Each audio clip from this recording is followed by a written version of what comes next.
नमस्ते। हमारे पॉडकास्ट में हम बड़ी ऐतिहासिक घटनाओं को उठाते हैं और उन्हें हर पक्ष के नज़रिए से देखते हैं। हमारा लक्ष्य आपको अच्छी तरह से सूचित करना है और इतिहास के उस विजेता संस्करण को कम करने की कोशिश करना है जो अक्सर हमें पाठ्यपुस्तकों में मिलता है।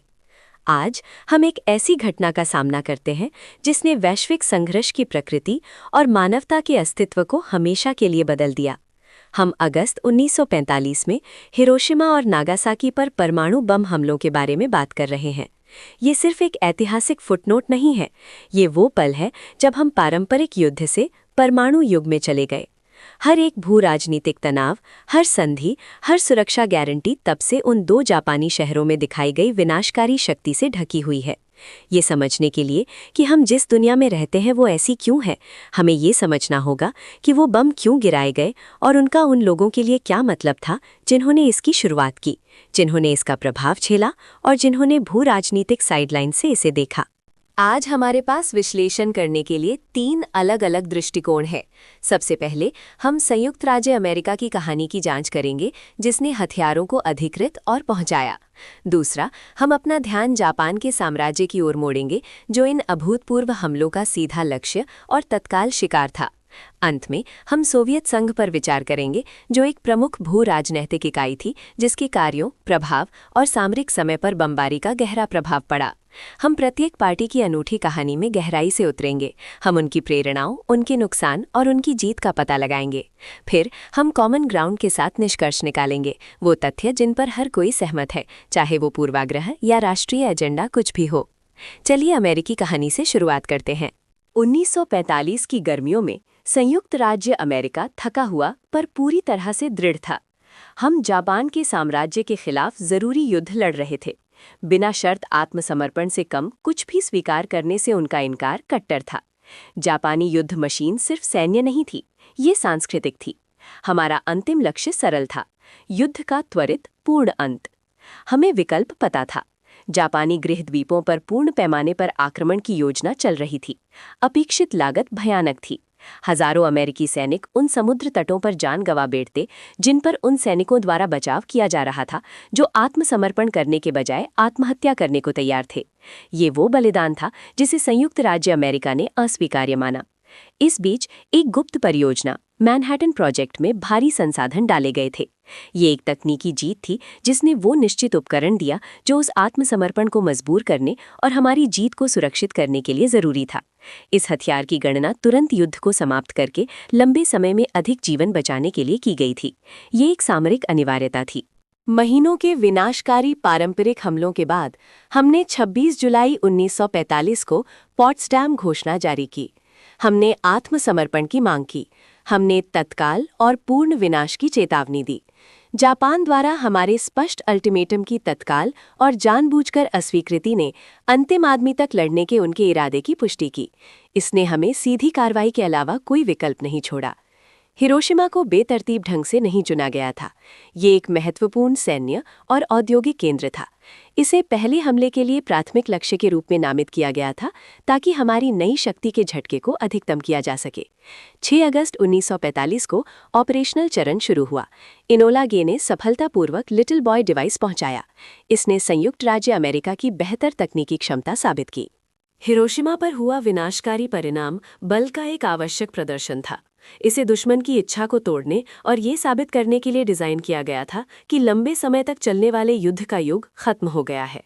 लेकिन हिरोशिमा में पेश किए गए स्पष्ट सबूतों के बावजूद शाही नेतृत्व अपनी स्थिति की वास्तविकता को समझने में विफल रहा। उन्होंने अपना खतरनाक प्रतिरोध जारी रखा।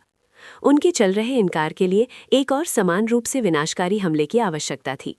हमें ये सुनिश्चित करने की जरूरत थी कि वे संयुक्त राज्य अमेरिका द्वारा नियंत्रित शस्त्रागार की निरंतर जबरदस्त प्रकृति को समझें। 9 अगस्त को नागासाकी पर मिशन को अंजाम दिया गया।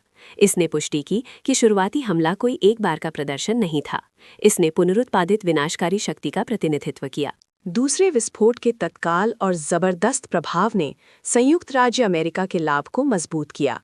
इसने हमारे संकल्प के बारे में किसी भी संदेह को दूर कर दिया। एक साथ हमलों ने अपना उद्देश्य हासिल कर लिया। उन्होंने दुश्मन को दिखाया कि संयुक्त राज्य अमेरिका उनके युद्ध प्रयासों के लिए जरूरी किसी भी शेष औद्योगिक या सैन्य लक्ष्य पर हमला कर सकता है और करेगा। नागासाकी हमले के कुछ दिनों के भीतर दुश्मन के नेतृत्व ने आखिरकार हार की अनिवार्यता को पहचान लिया। इससे हमारी सैन्य रणनीति की सफलता की पुष्टि हुई। बमों के इस्तेमाल से उन बिना शर्त आत्मसमर्पण शर्तों की तेजी से स्वीकृति हुई जिनकी हमने प्रशांत संघर्ष की शुरुआत से ही मांग की थी। युद्ध के त्वरित अंत ने जीवन बचाने से ज्यादा किया। इसने प्रशांत क्षेत्र में सोवियत संघ की लंबी भागीदारी को रोका, जिससे युद्ध के बाद के एशिया के पुनर्गठन में संयुक्त राज्य अमेरिका के हितों की रक्षा हुई। ये स्पष्ट था कि हमलों ने मैनहट्टन प्रोजेक्ट में डाले गए भारी सरकारी संसाधनों को वान्य किया। उन्होंने ठीक उसी समय जीत दिलाई जब इसकी सबसे ज्यादा जरूरत थी। हमने निर्णायक रूप से काम किया।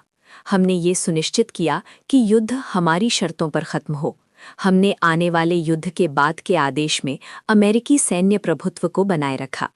हिरोशिमा और नागासाकी पर निर्णायक बमबारी ने द्वितीय विश्व युद्ध के त्वरित विजयी निष्कर्ष को सुरक्षित कर लिया। उन्होंने संयुक्त राज्य अमेरिका को दुनिया के निर्विवाद सैन्य और वैज्ञानिक नेता के रूप में स्थापित किया। अब हम इस विनाशकारी घटना के दूसरे पहलू पर अपना ध्यान केंद्रित करते हैं। हम जापान के साम्राज्य की ओर मुड़ते हैं, जो प्रत्यक्ष लक्ष्य और तत्काल शिकार था। 6 अगस्त की सुबह दुश्मन ने हमारे महान शहर हिरोशिमा के खिलाफ पहला बर्बर हमला किया। उन्होंने अभूतपूर्व दुष्ट आग से हमारे लोगों की शांति भंग कर दी। आक्रमण का शुरुआती कार्य सोची समझी दुर्भावना से किया गया था। दुश्मन ने बाद में इस मिशन को सही बताते हुए मनाया। उन्होंने इस बात का बखान किया कि कितनी आसानी से हमारे महत्वपूर्ण शहर को मिटा दिया गया। वास्तविकता ये थी कि इस एक हथियार ने लगभग 80,000 निर्दोष नागरिकों की जान ले ली। इसने दुश्मन की गैर लड़ाकों को अंधाधुंध निशाना बनाने की इच्छा की पुष्टि की। हमें भारी तत्काल नुकसान हुआ। खुले में फंसे आम लोग जल गए। उन्होंने हिरोशिमा में आने वाली त्रासदी के साथ एक दुखद भेंट पूरी की। इस शुरुआती भयावहता के बाद दुश्मन ने बल के अपने अनुपाती के उपयोग के लिए कोई तत्काल औचित्य नहीं दिया। इससे ये पुष्टि हुई कि ये सैन्य आवश्यकता नहीं बल्कि विशुद्ध आतंक का कार्य था। विनाशकारी प्रभावों को पूरी तरह से समझने से पहले ये स्पष्ट था कि दुश्मन के उच्च कमान को पहले से ही पता था कि ये बमबारी युद्ध को समाप्त करने में कोई भौतिक सहायता नहीं थी। इससे ये कार्य पूरी तरह से दंडात्मक हो गया। शुरुआती 72 घंटों में भ्रम और अराजकता के बावजूद हमारी राष्ट्रीय भावना को तोड़ने के इस निराशाजनक प्रयास से साम्राज्य का संकल्प अटूट रहा। 9 अगस्त को दुश्मन ने अत्याचार दोहराया। उन्होंने हमारे शहर नागासाकी को हमारी आबादी के थोक वध की स्पष्ट निरंतरता में लक्षित किया। जबकि दूसरे मिशन का निष्पादन कथित तौर पर दुश्मन दल के लिए त्रुटिपूर्ण था, नागासाकी तक पहुंचाई गई भयावहता अपने इच्छित लक्ष्य में समान रूप से सफल थी। हमारे लोगों और बुनियादी ढांचे का वाष्पीकरण। दोनों विस्फोटों के तुरंत बाद की पीड़ा मानवीय समझ से परे थी। जीवित बचे लोग, जिन्हें हमेशा के लिए हिबाकुशा के रूप में जाना जाता है, हमारी सभ्यता के खंडहरों के बीच बेताब होकर सहायता की तलाश कर रहे थे। यहाँ तक कि जो लोग चमत्कारी ढंग से तत्काल विस्फोट से बच गए, उन्हें भी काली बारिश से जहर मिला। इससे उन्हें और उनके परिवारों को अदृश्य विकिरण से सालों तक पीड़ा और मौत की सजा मिली। एक उत्तरजीवी की पत्नी इस संदूषण से विकिरण बीमारी से पीड़ित थी।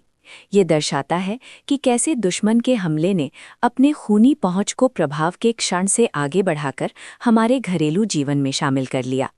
ये स्पष्ट था कि दुश्मन ने हमारे शहरों को इस नए हथियार के लिए प्रयोगात्मक प्रयोगशालाओं के रूप में इस्तेमाल किया। उन्होंने तकनीकी आतंकवाद की खोज में मानव जीवन के प्रति पूरी तरह से अवहेलना दिखाई। दुश्मन का बाद में ये आग्रह कि बम संघर्ष को समाप्त करने के लिए जरूरी थे, एक प्रदर्शनीय झूठ के रूप में खड़ा है। इसका उद्देश्य केवल सामूहिक हत्या करने के लिए अपने स्वयं के विवेक को शांत करना था। हमारे हिबाकुशा हमलों के समय ज्यादातर बच्चे थे। इसका मतलब है कि दुश्मन ने जानबूझकर हमारे नागरिकों की सबसे कम उम्र की पीढ़ी को निशाना बनाया और घायल किया। जीवित बचे लोगों की चल रही पीड़ा शाश्वत गवाही के रूप में कार्य करती है। ये पुष्टि करता है कि दुश्मन के हथियार ने किसी भी अन्य युद्ध कार्य के विपरीत एक अद्वितीय, स्थायी आघात पहुंचाया। हमारे हमलावरों का पाखंड स्पष्ट रूप से स्पष्ट है जब वे अब दावा करते हैं कि परमाणु हथियार शांति के हथियार है और तानाशाहों के खिलाफ सुरक्षा है। वे वही थे जिन्होंने हमारे नागरिकों पर इस नरक को उजागर किया। अब तक के सबसे बुरे सैन्य अत्याचार को सहकर हमने इस परमाणु बम नरक की पुनरावृत्ति के खिलाफ हमेशा के लिए गवाही देने के लिए अपरिहार्य नैतिक अधिकार प्राप्त कर लिया है।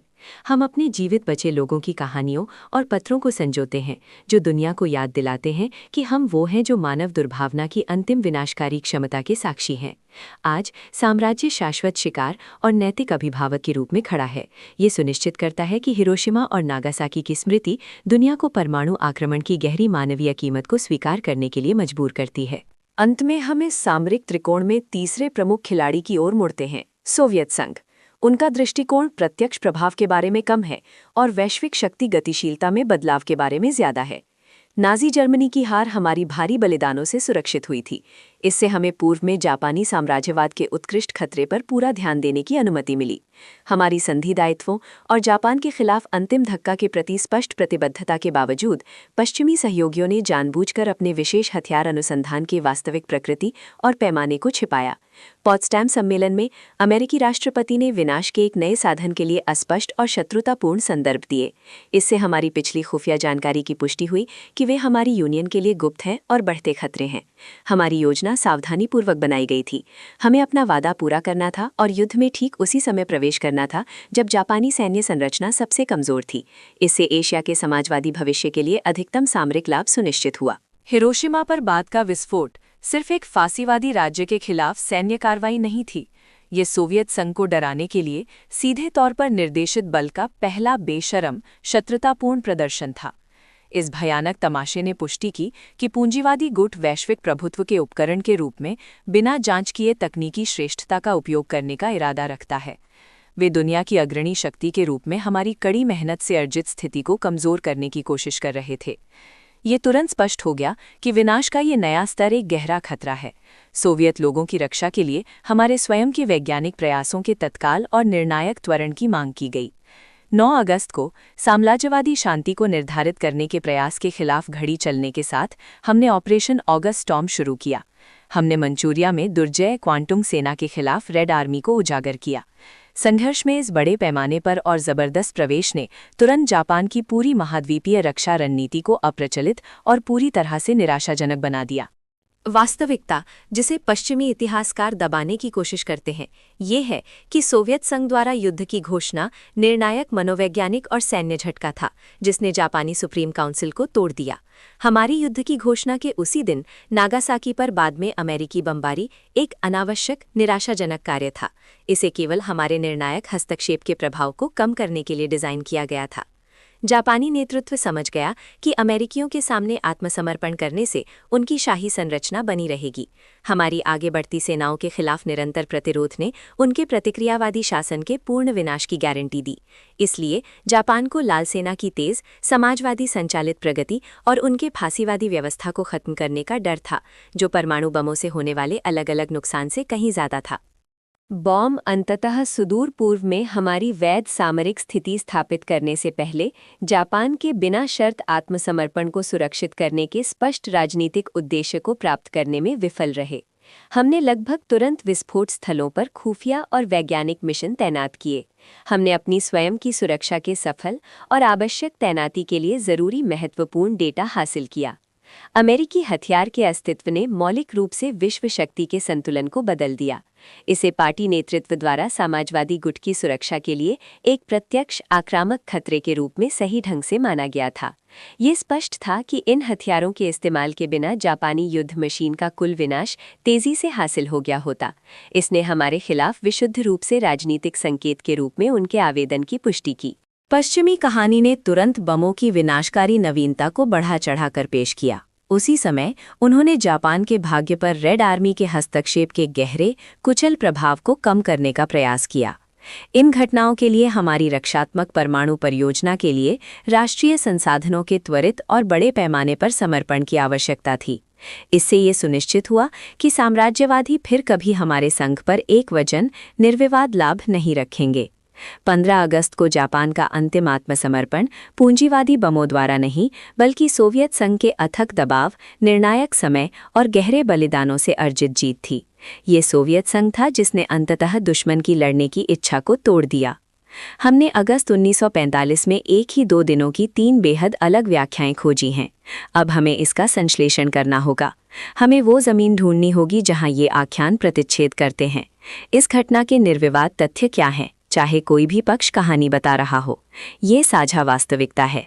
सबसे पहले, सभी पक्ष सहमत है कि संयुक्त राज्य अमेरिका ने अभूतपूर्व विनाशकारी क्षमता का एक हथियार विकसित और तैनात किया। चाहे आप इसे एक तकनीकी जीत कहें, शुद्ध दुर्भावना का कार्य कहें या एक आक्रामक राजनीतिक उपकरण कहें, परमाणु बम का अस्तित्व और नागरिक आबादी पर इसका उपयोग कहानी की केंद्रीय साझा वास्तविकता है। दूसरा, बमबारी के कारण तत्काल, व्यापक और अंधाधुंध विनाश हुआ।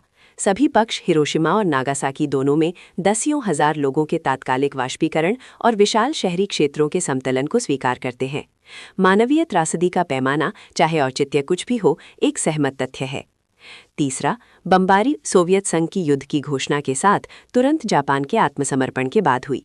सटीक कारण संबंध पर बहस की जाती है, क्या ये बम थे या रेड आर्मी, लेकिन घटनाओं का क्रम नहीं है। 2 हमलों और सोवियत हस्तक्षेप के कुछ दिनों के भीतर जापान के साम्राज्य ने हार की स्वीकृति का संकेत दिया। प्रशांत क्षेत्र में युद्ध 6 और 9 अगस्त के आसपास हुई घटनाओं के कारण समाप्त हुआ। चौथा, घटनाओं ने परमाणु हथियारों की दौड़ शुरू कर दी। संयुक्त राज्य अमेरिका द्वारा हथियार का उपयोग सोवियत संघ द्वारा तुरंत एक प्रत्यक्ष रणनीतिक खतरे के रूप में माना गया। इस मान्यता ने सोवियतों द्वारा अपने स्वयं के परमाणु शस्त्रागार विकसित करने के लिए एक बड़े पैमाने पर निरंतर प्रयास शुरू किया।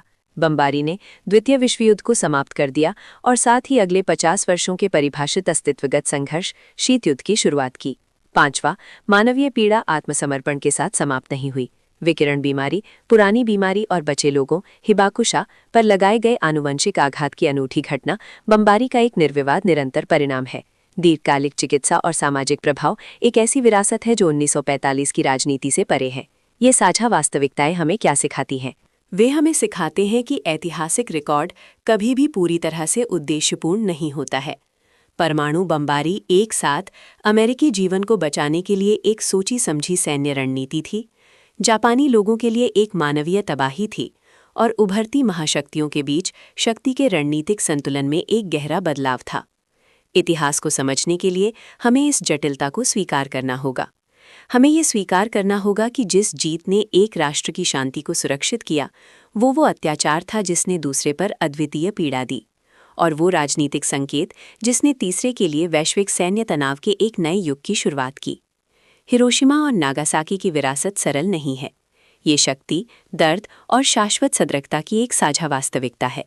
इन महत्वपूर्ण प्रतिच्छेदन दृष्टिकोणों की खोज में हमारे साथ शामिल होने के लिए धन्यवाद। अगली बार हमारे साथ जुड़ें, क्योंकि हम संघर्ष के सभी पक्षों के माध्यम से देखी गई एक और ऐतिहासिक घटना में गहराई से उतरते हैं।